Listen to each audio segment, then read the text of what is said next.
પહેલો મુદ્દો આપણે 26 તારીખે સાંજે ગાંધીનગર જવાનું છે. આખા ગુજરાતના ઠાકોર સેના દ્વારા અધ્યક્ષ અલ્પેશભાઈના નેતૃત્વમાં પોતે બધાને તેડાયા છે. 2017 ને 2016માં એમની મિટિંગો કરી હતી, પણ એટલે 2026 વાળામાં કંઈક અલગ છે.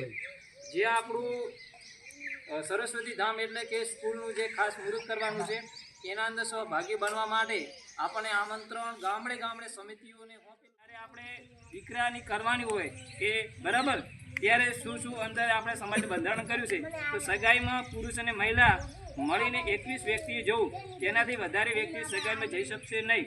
આપણા જે પરિવારમાં હોય એમને કોટે તમે લેવાના, એકથી વ્યક્તિ વધારે ઓછા થાય ચાલશે.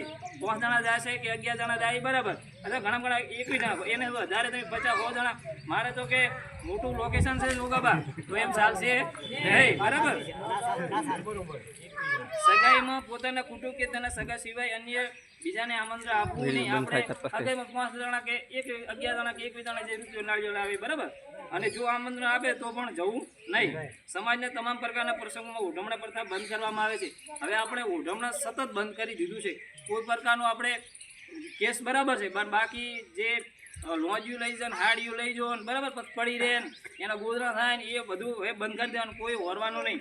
સગાઈમાં નાળિયેર અને 1 રૂપિયો આપવાનો રહેશે. આપણે જે જૂની પરંપરા છે શ્રીફળથી સુખમુહૂર્ત થાય છે એનો 1 રૂપિયો અને નાળિયેર આપવાનો. જે તે તાલુકામાં સગાઈ કર્યા પછી કેટલું બંધાવવાનું જે પ્રથા મૂકી એ બંધ કરવામાં છે.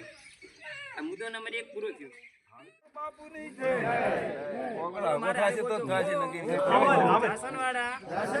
ઠાકોર સમાજના બંધારણ મૂળ મુદ્દાના ચર્ચામાં તેનો ધ્યાનમાં રાખી તેના બંધારણનું પાલન કરીશ.